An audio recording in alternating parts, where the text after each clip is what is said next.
नरेंद्र मोदी जी का 75वां जन्मदिन है। देवभूमि हिमाचल प्रदेश की ओर से हम देश के यशस्वी प्रधानमंत्री नरेंद्र मोदी जी को उनके जन्मदिन पर बहुत बहुत बधाई और शुभकामनाएं देते हैं। मोदी जी के नेतृत्व में मजबूती के साथ ये देश आगे बढ़ रहा है और मैं समझता हूं ये हमारा सिर्फ पार्टी के लोगों का ही सौभाग्य नहीं, पूरे देश का ये सौभाग्य है जहां एक मजबूत नेतृत्व के साथ देश को आगे बढ़ने का अवसर मिला। 11 वर्ष का कार्यकाल नरेंद्र मोदी जी का बतौर प्रधानमंत्री पूर्ण हुआ, जो आजाद भारत के इतिहास में 60 वर्षों के बाद एक इतिहास है कि अगर दूसरी बार कोई प्रधानमंत्री लगातार तीसरी बार बने हैं, कोई तीसरी बार लगातार कोई प्रधानमंत्री बने हैं तो वो नरेंद्र मोदी जी बने हैं। और इससे पहले ये श्रेय किसी एक प्रधानमंत्री के रूप में कांग्रेस पार्टी के नेता का था। देश के लिए जो किए हुए कार्य उस पर हम अगर चर्चा करने के लिए लगेंगे तो मुझे लगेगा बहुत सारा वक्त लगेगा। बहुत मजबूत फैसले देश के अंदर लिए गए और जिसमें हम कह सकते हैं कि धारा 370 समाप्त होनी चाहिए। एक बहुत ऐसा बड़ा फैसला मजबूती के साथ जो किया गया, जिसके बारे में बोलते थे लेकिन कल्पना किसी को नहीं थी कि यह साकार हो पाएगा, संभव हो पाएगा, लेकिन संभव हुआ। इस देश के अंदर वर्षों से चला, लगभग 500 वर्षों से चला राम जन्मभूमि का आंदोलन। भगवान रामचंद्र जी के जन्म स्थान पर भव्य मंदिर का निर्माण होना चाहिए, इसकी कल्पना हम सब लोग करते थे, लेकिन यह साकार हो पाएगी इस पर भी बहुत बड़ा प्रश्न चिन्ह था। भव्य मंदिर का भूमि पूजन हुआ और भव्य राम मंदिर का विधिवत उद्घाटन हुआ। और ये श्रेय अगर मैं कह सकता हूं कि निश्चित रूप से हमारे देश के यशस्वी प्रधानमंत्री नरेंद्र मोदी जी को जाता है। और इसी प्रकार से देश के अंदर, चाहे वो हम जीएसटी के बड़े फैसले का जिक्र करें, जिसमें हाल ही में जीएसटी काउंसिल की बैठक में एक बहुत बड़ा फैसला लिया, उसमें बहुत सारी रिलैक्सेशन, उसका सरलीकरण और देश के सभी वर्गों को जिसमें लाभ मिला है, एक ऐतिहासिक फैसला था। और इसके साथ साथ में मैं कह सकता हूं कि चाहे वो उज्ज्वला योजना है, चाहे वो आयुष्मान भारत है, चाहे विकास की अन्य योजना, जिन योजनाओं के माध्यम से देश आगे बढ़ा है, इसमें सबसे बड़ा मैं कह सकता हूं गरीब कल्याण योजना का एक बहुत बड़ा योगदान। गरीब लोगों को मुफ्त में भोजन उपलब्ध कराना, इस देश के लगभग 80 करोड़ लोगों को एक ऐतिहासिक फैसला। देश के किसानों को किसान सम्मान निधि, एक ऐतिहासिक फैसला। और उसके साथ साथ में इस बात को भी आपने देखा होगा कि जिस तरह देश के अंदर लंबे समय से अशांति फैलाने का जो प्रयास हमारा पड़ोस का एक देश करता था, जिसके प्रत्यक्ष प्रमाण पहले से भी मौजूद थे लेकिन कार्रवाई नहीं होती थी। कारगिल की घटना हुई तो हमारे पार्टी के ही उस वक्त प्रधानमंत्री श्रद्धेय अटल बिहारी वाजपेयी जी ने कार्रवाई की थी और मुंहतोड़ जवाब दिया था पाकिस्तान को। और उसी तरह से अभी जिस प्रकार से घटनाओं का क्रम काफी लंबे समय से रुका हुआ था, एक घटना को अंजाम दिया पहलगांव में और जिसको पूरी दुनिया ने देखा, पूरी दुनिया ने महसूस किया कि ये जघन्य कार्य जो किया है, जिसने भी किया उसको सजा मिलनी ही चाहिए। और देश के प्रधानमंत्री नरेंद्र मोदी जी ने इस बात को सुनिश्चित किया। ऑपरेशन सिंदूर इसका जीता जो है हमारे सामने एक उदाहरण है, जिस ऑपरेशन सिंदूर के माध्यम से पाकिस्तान को जिस भाषा में जवाब देने की आवश्यकता थी उस भाषा में जवाब दिया गया। देश सर्वोपरि, राष्ट्र सर्वोपरि। हम किसी के दबाव में रह करके काम नहीं कर सकते। हम किसी के दबाव में, प्रभाव में आकर के काम नहीं करेंगे। ये एक बहुत बड़ा संदेश, जिस प्रकार से आजकल आप देख रहे हैं इंटरनेशनल पॉलिसीज, पर्टिकुलरली जो पूरे देश भर में, जो दुनिया भर में जो बहुत अलग उथल पुथल के दौर में से गुजर रही है, उस दौर में नरेंद्र मोदी जी ने बहुत मजबूती से संदेश दिया, जो मर्जी हो लेकिन भारत स्वाभिमान के साथ खड़ा रहेगा, स्वाभिमान के साथ आगे बढ़ेगा, किसी के दबाव में आकर के इस देश की विकास यात्रा को रुकने नहीं देंगे। मैं आज के इस अवसर पर खासतौर से नरेंद्र मोदी जी को उनके जन्मदिन पर बहुत बहुत बधाई देता हूं। हम शुभकामनाएं देते हैं उनको, और वो लंबे समय तक इस देश का नेतृत्व करे, इसके लिए हम सभी देवी देवताओं से प्रार्थना करते हैं। पार्टी की ओर से प्रधानमंत्री नरेंद्र मोदी जी के जन्मदिन के अवसर पर अनेकों कार्यक्रम दिए गए हैं, जिसमें प्रमुख रूप से 7 कार्यक्रम है। उसकी श्रृंखला आपको जानकारी के रूप में दे दी जाएगी। लेकिन आज के दिन हमने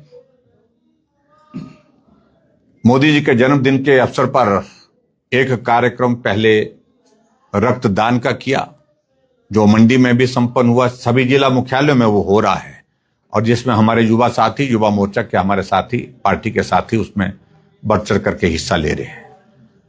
मंडी में भी रक्तदान शिविर का आयोजन किया गया है, और सुंदरनगर में भी, जहां मैं आप सबके बीच में यहां पर बैठा हूं, यहां पर भी रक्तदान शिविर चल रहा है। और इसके साथ साथ में इससे पहले एक बहुत महत्वपूर्ण कार्यक्रम आज हिमाचल के वर्तमान परिस्थिति को देखते, ध्यान में रखते हुए हमने मंडी में किया। एक हवन, एक यज्ञ वहां पर किया, जिसमें बहुत सारे लोगों ने हिस्सा लिया। और इस हवन का आह्वान विशेष तौर से श्रद्धेय श्री हरिओम जी, स्वामी हरिओम स्वामी जी ने किया था, और जिसमें हमने पार्टिसिपेट किया।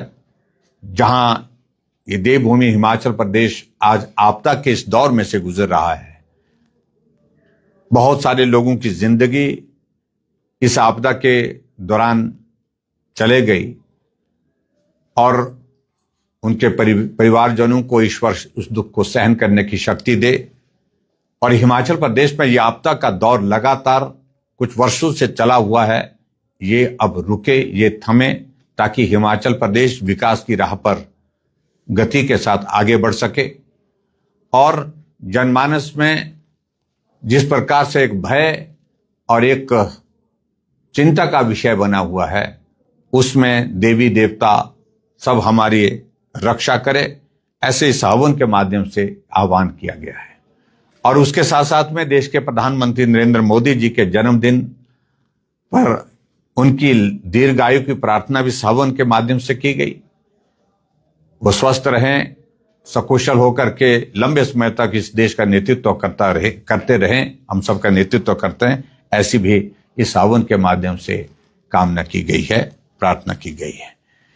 मैं इस बात को जरूर कहना चाहता हूं कि आगामी एक कार्यक्रम, हमारा विशेष कार्यक्रम अभी 21 तारीख को आयोजित होने वाला है, जिसको हमारे युवा साथी, युवा मोर्चा के साथी प्रमुख रूप से उसका आयोजन कर रहे हैं, नमो युवा रन।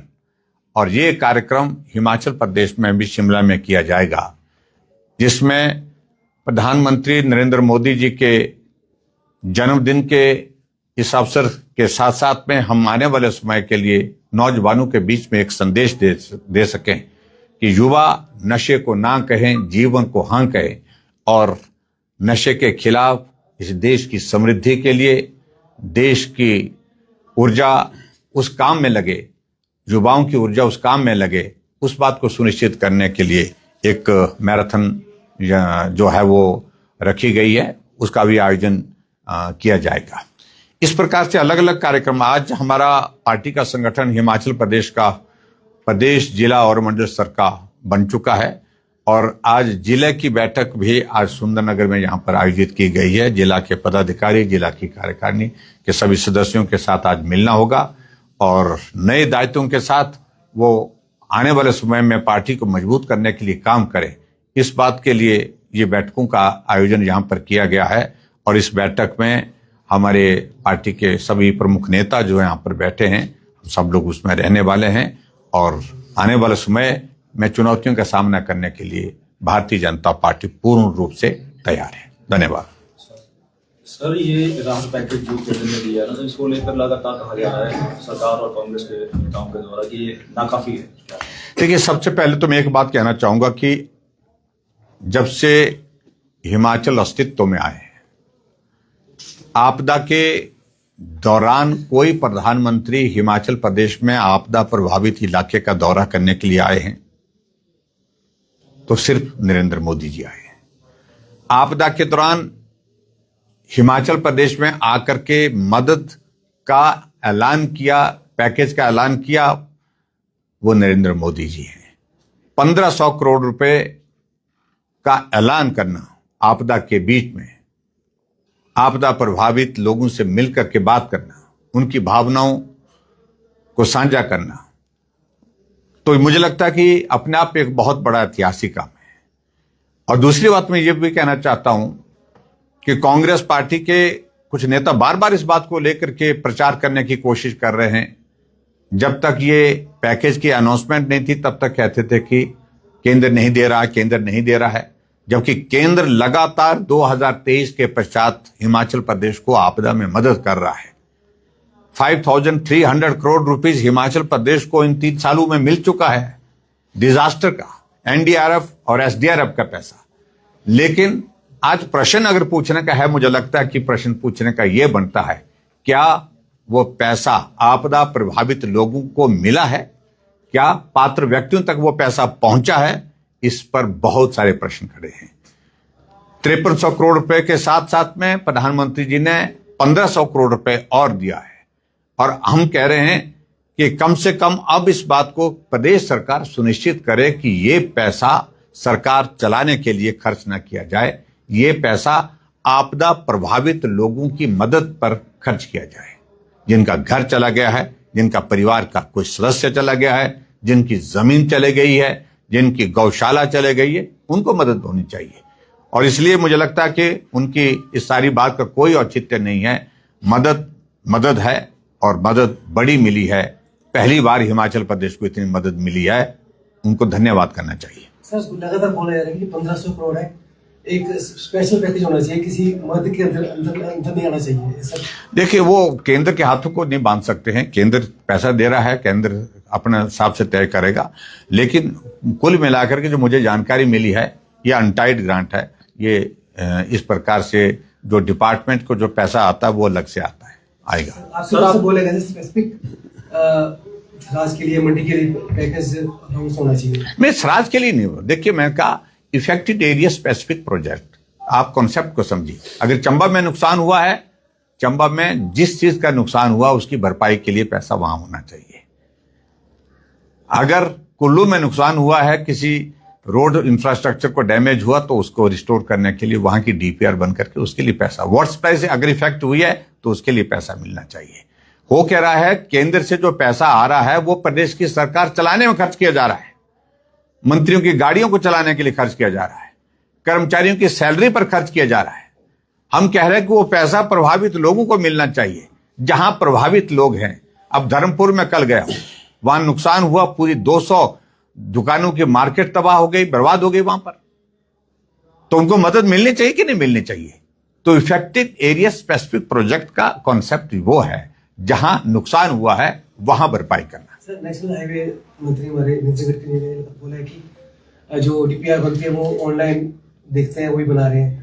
तो नहीं, देखिए उनका अनुभव बहुत ज्यादा है। उनने अनुभव के हिसाब से जो बात कही होगी वो मुझे लगता है कि एनएचआई के अधिकारियों को, डिपार्टमेंट के लोगों को निश्चित रूप से सोचना चाहिए, विचार करना चाहिए।